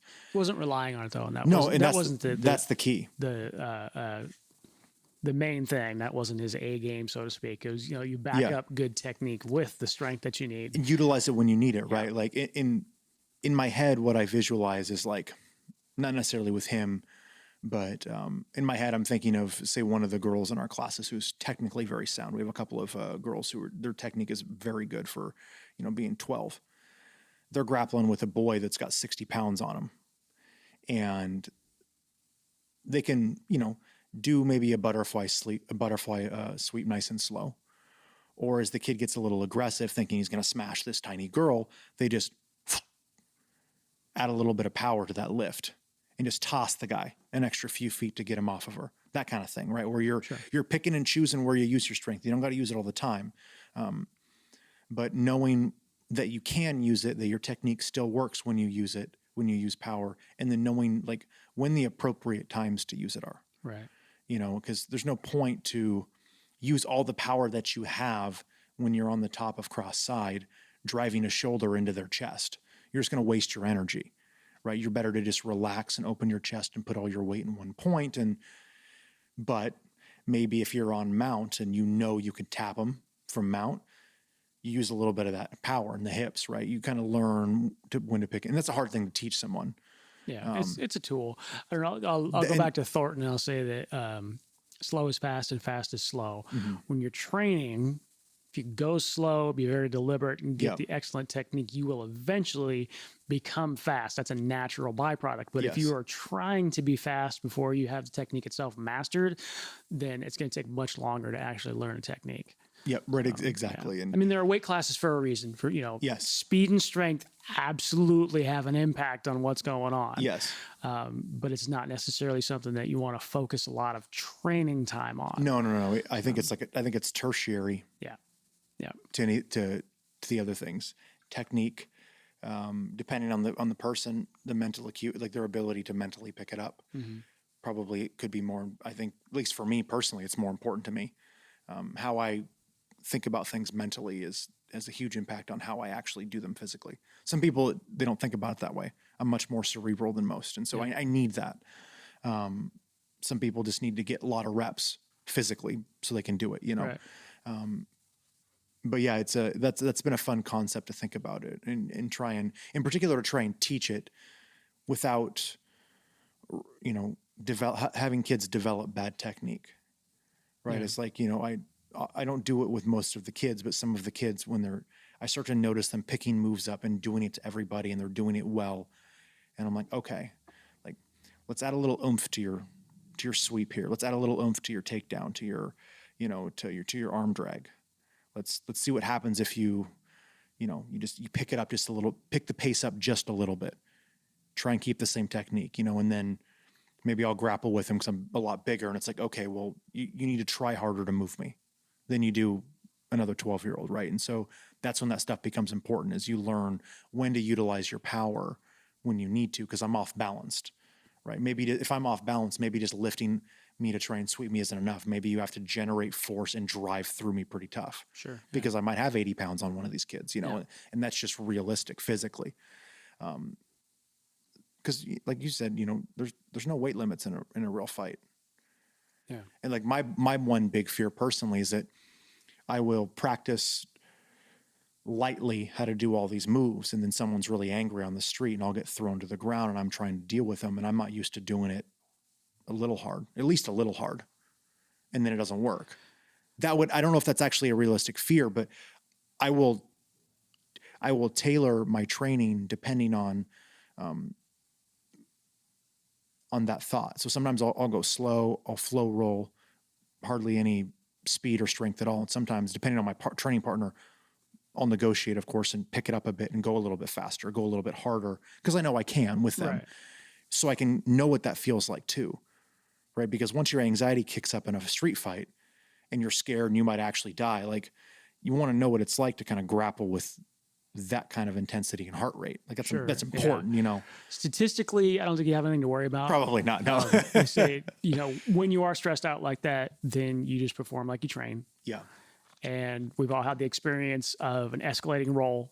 Somebody starts going a little faster, going a little harder, and you just match them. You just mirror it. It just happens. Right, exactly, yeah. Typically, it potentially become a bit of a problem because everybody's matching each other and you can get a little out of hand. So it's not so much the concern of will I be able to keep up. Like, that's going to happen. Probably, yeah. But it's also, I think it's valuable for just the physical conditioning of it. Yes. A hard roll is freaking hard. Yeah. You can do a real slow roll and it's a lot more chill and you can work on your technique and you get a lot more time in. But every once in a while, if you want to go full out, then there's a lot of physical benefits that you can get from that, just from the workout. Right. Exactly. And for us, Sahabi has an interesting philosophy on this. He talks about, about how he doesn't what does he say? Basically, he's like, if you are sore after a roll or like the next day, then you rolled incorrectly. That's his philosophy. And he'll actually have rolls where he gets sore. I saw a recent YouTube video he did where he talked about being sore because they had some time off during the coronavirus and they're now back grappling. And he's like, I rolled a bunch and now I'm sore. But his whole purpose is you want to be deliberate and not overexert. Which I actually want to get to a point to where like I can, because he talks about how he can even increase the pace of his grappling and get a good workout in and sweat, but not get sore. And I want to listen to how he breaks this down more, because I believe he delineates between going hard and fast and like overexerting your muscles because you're not controlled. Right. Yeah, that makes sense. And I think that's his big point, is that you can go hard and fast and not overexert yourself to the point that your muscles are like completely fatigued. But you have to learn that balance. Sure. And that's actually the really hard thing, is like, and that's why I'm trying to do this with the kids, is they're like my mice, my lab mice. I'm trying to, I'm using the 7 to 13-year-olds to like figure out how to make this work. Like how much engineering can I do with you guys to figure this thing out? Cause it's not easy, And I do it with myself, because I, like you said about the escalating, matching the intensity of the person you roll with. When I notice that that's happening, I intentionally stop it. It's good. It's a good habit to be in. If I notice that I'm rolling with someone, this happens with our Trino, he will intentionally go slow. He likes to go slow. Mm-hmm. And if I notice after like a minute or two that we haven't really sped things up, I'll intentionally go faster. In part because it'll catch him off guard. I might catch him in more things. I'm going to do this with brown belt Mark as well, because Mark has one pace, and it's it's like a train. It's like a slow train. He's like Johnny Cash, right? He's like just a slow train that won't stop. But But he has a hard time going faster. So if I can get him, I'll go faster to disrupt his rhythm.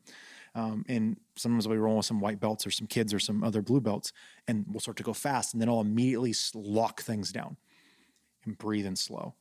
And then I'll pick it up maybe a minute later. Particularly with white belts, because that means they're about to spaz out. Well, you kind of have to anyways, because they're white belts, or someone's going to die. It's probably going to be you. But because I'm really interested in like trying to figure that out, like how can I dictate pace, and how can that help my cardio? How do I figure out exactly how much force to use or how little force to use, right? And when is it beneficial? Because sometimes sometimes I'll try and do like a butterfly sweep, and I'll realize that I'm actually using way more energy than I need to. Mm-hmm. And so instead of forcing the sweep, I'll realize, it's because they're too far away. So I'm not like, they're not over my butt, so I can't really lift them. I just have semi-strong legs, so I'm actually lifting them, but it's all strength. Yeah. And so I'm trying to be aware of that kind of stuff. And then once I can fix that, then I lift lightly. And then it's like, well, now let's see what happens if I get the right position and then lift real hard. And then, they fly over me, and it's funny. and that I enjoy, especially with kids, because then they really fly because they're tiny. And it's like a catapult. Come to the kids' class. We'll chuck you around. It's like, we will chuck your kids through the air. It'll be safe.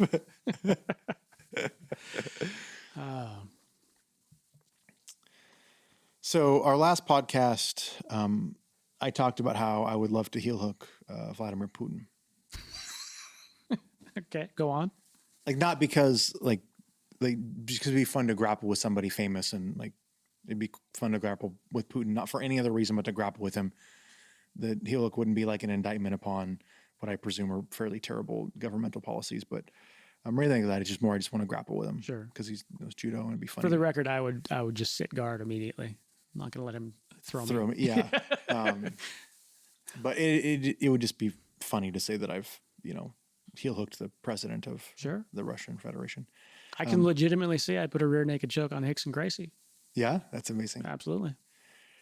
Who is famous or well known or in a position of power that you would want to grapple? I'll narrow that. Who also has grappling experience? Okay. Is it just famous, or this is political? Doesn't matter. Just somebody who would be well known in the in some form of public sphere. Yeah. And they don't have to be a grappler either. Like, Maynard James Keenan. okay. He does jujitsu, doesn't he? Yes, he does. He's He's a purple I was belt. going to say purple belt, yeah. Yeah, he's the lead singer of Tool and A Perfect Circle, Yeah. and also owns a vineyard and a Hoscaria, several. He's a fascinating character. Yeah. But yeah, and because of that, because he's hyper intelligent, very cerebral, Yep. I'd be very interested to see how he rolls. I get the sense just from seeing a few interviews and listening to him on Rogan and such, he's probably got a little bit of a mean streak. Yeah. So yeah, I'd like to roll with Maynard. I think that would be I forgot awesome. he did that. Yeah, Yeah. He'd be a lot of fun. Yeah, he's fascinating. Yeah. He's a Did you ever see the video where the fan came up on stage when he's in the middle of a concert? So he's in the middle of a song. This fan somehow gets himself up on stage, and he's kind of like, walking towards Maynard. And Maynard, like, he just doesn't even break stride. He sees the guy coming towards him, and he kind of puts his arms out like he's gonna give him a hug. And the guy's like, "Yeah, I'm gonna hug Maynard." Immediately switches to a hip toss, tosses the guy down, back mounts him so the guy is face down, bellied out, and finishes the song. Didn't miss anything. Like, if you were listening to the recording, you would have no idea that anything happened. I love it. And it was, I don't know, another 2-3 minutes worth of song. Just holds him down. Yeah. And it was really, because there are parts of the song, I forget exactly which song it was. But basically, he is in singing the song, screaming at how stupid this guy is through the lyrics of it. And just seeing him hunched over on this dude's back, he's screaming into a microphone. It's a pretty powerful image. Yeah, that's terrifying. That was a real life use of some jiu-jitsu there. He's very big into the psychologist Carl Jung, Okay. who is a genius. Carl Jung's like a legitimate genius, much like Freud was, and he's terrifying. And he was the kind of like psychologist that, as like time went, other psychologists didn't like talking about him and would tell people to not study him because he was so different than everyone else. Like the shit that he like thought of and developed. He developed the concept of the shadow, of like integrating your inner shadow, your inner demon. Roughly speaking, he is really big in archetypes. So he's he was one of the main individuals that fleshed out the notion of like the hero and the king and the tyrant and the devouring mother and all those kinds of things, and the jester and what have you. And I forget, there's like 5 or 6 Tool songs that like directly reference concepts and stuff that he came up with. And when I found that out, I was like, I didn't realize that. I've always loved A Perfect Circle and Tool. And when I found that out, I was like, go you, man, go. What's the singer's name again? Maynard James Keenan. Yeah. I was like, go you, Maynard. Like that's deep. Yeah. Like that's super deep. Like like I said, he's a psychologist that other psychologists are terrified to talk about because he's so out there. And so he's not really a mainstream psychologist. He's like the crazy guy that is part of psychology that like no one really wants to talk about. And so no one in the mainstream like world who doesn't study psychology is going to know the stuff he talks about. Interesting. I did not, because I've heard his name a bunch. I just assumed he was accepted as one of the, No, apparently in like academia, he's Jordan Peterson actually talked about this because he's a very big proponent of Carl Jung, and a lot of his research is based off of Carl Jung, and he's a big proponent. And he actually mentioned that in graduate school, he was warned like by many, many, many other psychologists, other professors, to not study Jung because of how Jung was looked at in academia. Because he was just an outcast. He was like a black sheep. Everyone's like, this is how you view psychology. These are the established ways. And Jung was like, y'all are stupid. So I'm going to come up with all these different ways to like, he was really big with dreams too, from what I understand. And I actually bought one of his books. I'm excited to read it. But yeah, Maynard James Keenan would be fun to grapple with. Who would you roll with? Outside of Putin, I I actually would grapple Paul Walker. Okay. I think that would be a lot of fun. Would have been. I would totally grapple Ashton Kutcher. Yep. That'd also be fun. He's got to be tough, man. Just he's so long. Yeah, And he's got. I mean, like he trained under Higan Machado. Yeah. So that's very, very legit. Yep, very legit brown belt. Yep. He's also like 6'3", Exactly. 200 some odd pounds. He would fuck me up. Yeah, and he's smart. And he's not he's dumb. a very smart dude. So he would be a lot of fun. Honestly, Keanu Reeves would be another fun one. Oh yeah, just because I like Keanu, I'd love to. He just seems like a really nice guy. Yeah. Yeah, he definitely would be one that I would enjoy. The other one, this is more of a nerd out, but there's this black belt. His name's Raphael Levy. So Raphael Levy, he is a Hall of Fame Magic the Gathering player, like Magic the Gathering, the card game from the 90s. Yeah. I've been playing that since the late 90s. And I'm a huge Magic the Gathering fan. And he's, as far as I'm aware, he's the only professional Magic the Gathering player who actually pretty most of what he does is Magic the Gathering. I didn't know you could go pro at that. Oh yeah. It's decently lucrative. It's getting more lucrative as esports in particular become more popular, and it's the most successful and the largest card playing game in the world. But there's been more and more money that's been made by professionals as it's gotten bigger, and Twitch is a big reason for that because they film it all on Twitch in particular. But can you play that virtually? Yeah. Oh yeah. Okay. You can do it. You can do it virtually. I play quite a bit, actually, a couple times a week now. But yeah, so I really like that game, and I actually I'm not a big fan of Ralph Levy's game playing style, like him as like a player. I know him though, and I've watched him play, and I like him. There's just some other players that I actually prefer. But when I found out he was a black belt, I was like, that would be a lot of fun. Like, because I do like him, and it'd just be kind of fun to grapple and play Magic with him. That one would be a lot of fun, but I would definitely want to grapple Putin. He's the only like political figure I know that does any kind of martial art, or does like a grappling art. If there are others, I would grapple them too. But him would be a lot of fun. Yeah, I like it. It'd be fun I would grapple Trump. I don't know if Trump knows any martial arts, but it'd still be fun. I wouldn't necessarily grapple Trump. I would just want to wreck Trump. Yeah. There would be a much different intent with that individual. I just got to be honest. How are we doing on time? Oh, we're good. We're good. Yeah, no, Trump would be a lot of fun. I agree. Wreck might be better than grapple. Grapple, I would want to grapple Putin, not to hurt him, but just because I think it'd be fun to grapple a judo black belt who also happens to be a dictator. It'd be a really weird thing to do. Yeah. Well, you may not have the option to hurt him. Yeah, maybe. As he does train. Yeah, I mean, and judo is pretty violent, so it's like you just never know.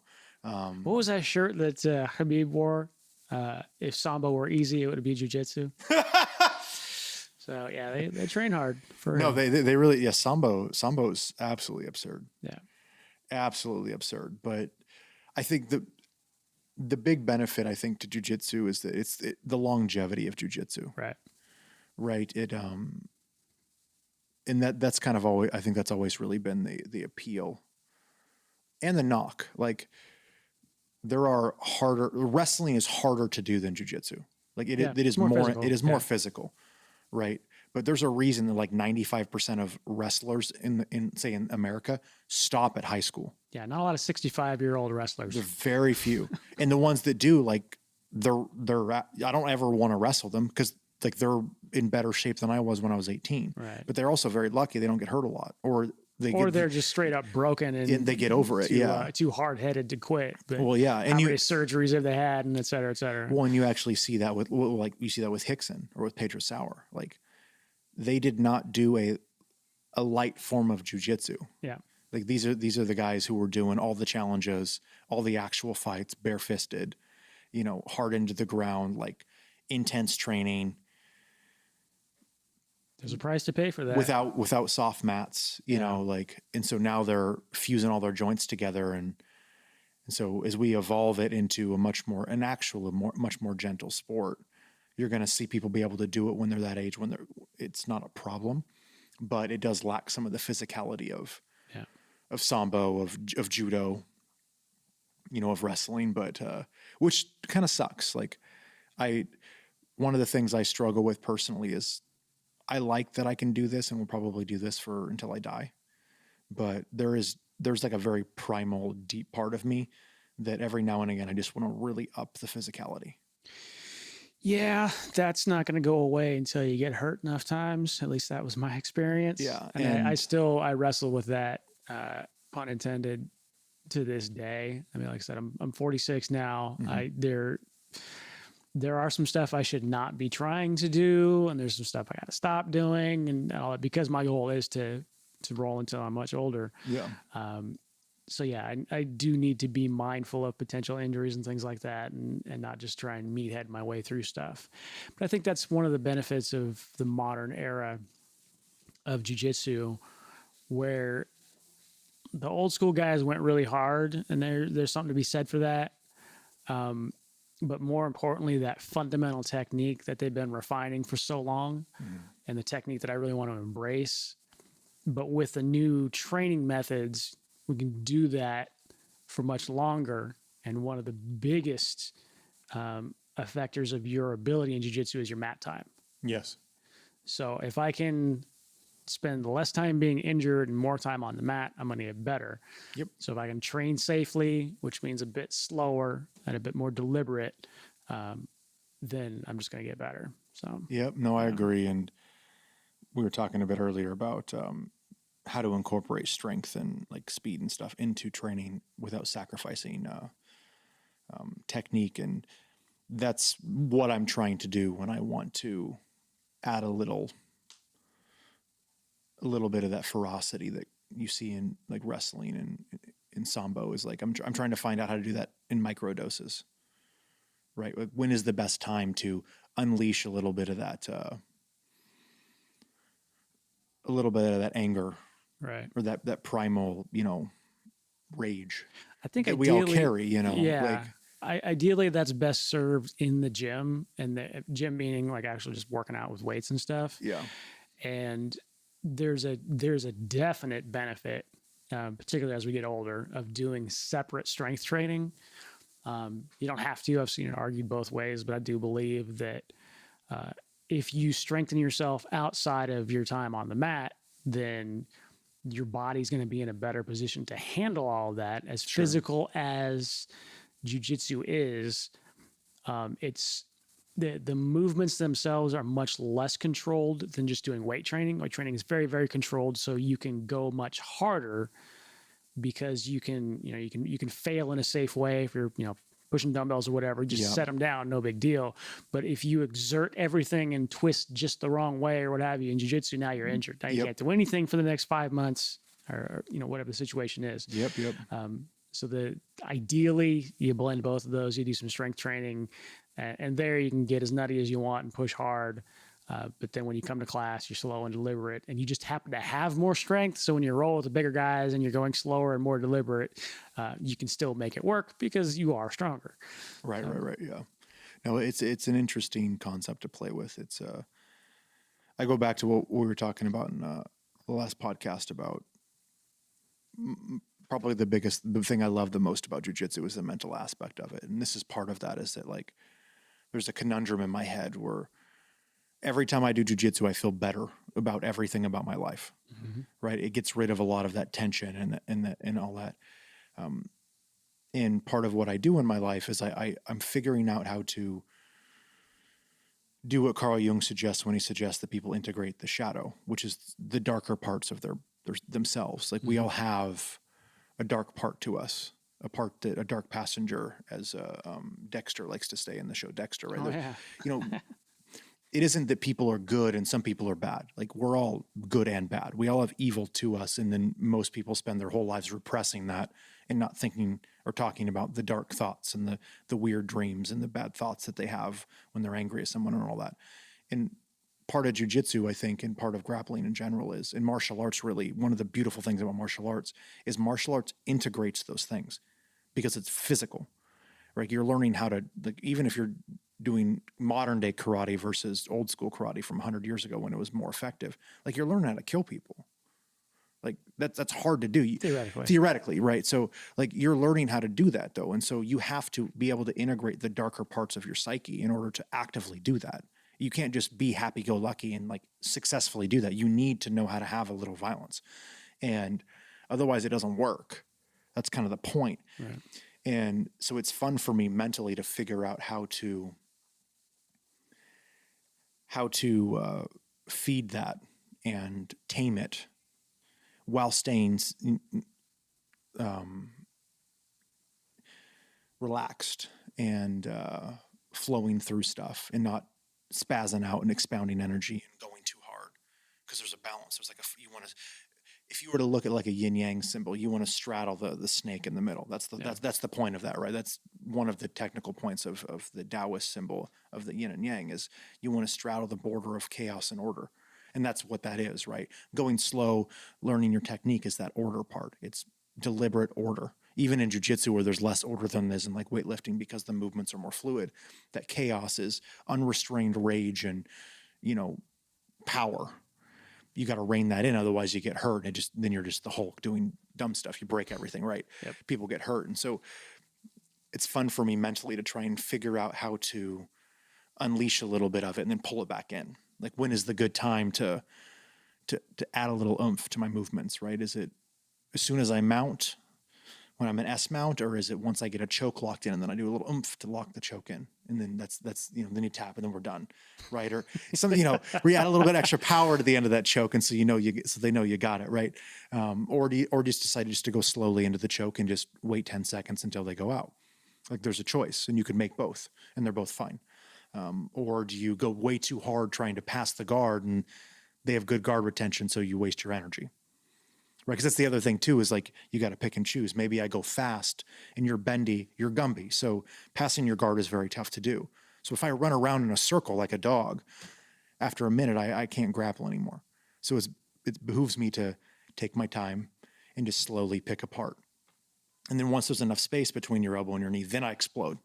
Try and fill that space before you do, maybe, right? I think scrambles and takedowns are your best bet for that. And that's what I've been finding too, yeah. Yeah, any other time, if you're trying to explode, first of all, you get rigid. Yes. Which makes you a lot easier to control. Yes. I can push on any part of you, and your whole body's going to move because you're stiff as a board. No, very true, yeah. Which is great if I'm trying to sweep you.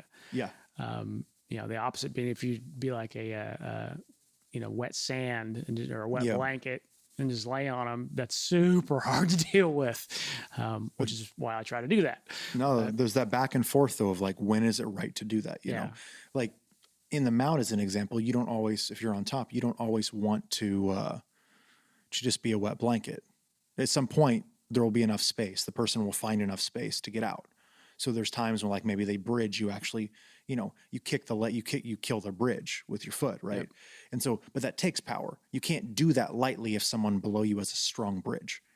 If a wrestler tries to bridge under you and you don't utilize enough power in that kick, those bridge through it. I don't know. I wouldn't take that into like the monster power rage category. No, like, of course. Yeah. You use some strength. No, of course. Yeah. And that's partly what I mean, is that there's levels of it. And I like mentally trying to figure out when it's appropriate to use some. Yeah. I don't know if I've ever actually raged out, as it were. I've grappled someone who has, and it's terrifying. I'm not that way. That's part of it, is like, I don't think I've ever been that angry. Yeah. And so, maybe not since I was like a teenager, when all kids are that angry, but that's not really my style. But I understand it, and I'm trying to like harness that and utilize that as best as I can without doing what, angry macho white belts do. Yeah. When they're muscle bound and don't like losing, and then they try and drill you into the ground, and you have to show them who's the boss. Just help educate them. That's all. Right. There's no bosses, just teachers. Right. Exactly. All right. So we're almost at 2 hours. Oh, well, there you go. All right. Well, let's wrap it on up. That's a good talk. That was. All right, everyone, we're done. That's it. That was BJJ Talk number 2. We will do more of these because they're infinitely better than talking about and depoliticizing politics and other things. Because they're more relaxing. Definitely more relaxing. Yeah. But the current state of affairs, we got to talk about that too, because it's very real, and the impacts could be very bad. Yes. So we'll see. Speaking of which, VP debate is tonight. Yes. You going to be watching it? I'll probably watch that one. Okay. That How about this? You watch this one and I won't watch this one. Okay. We'll switch it because I don't really want to. Maybe I'll watch it. I don't know.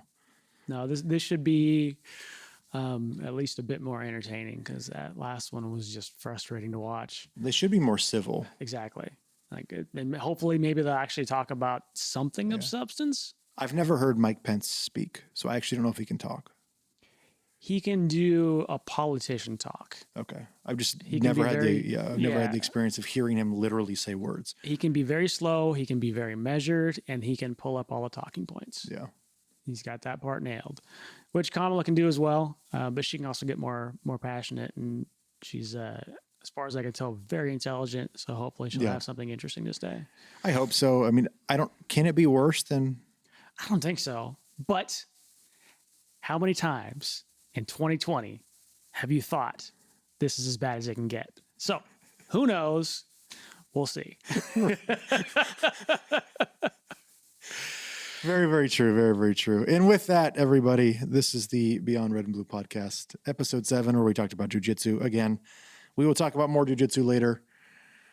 But for now, enjoy the rest of your morning, your afternoon, and your evening. Peace. Take care, everybody.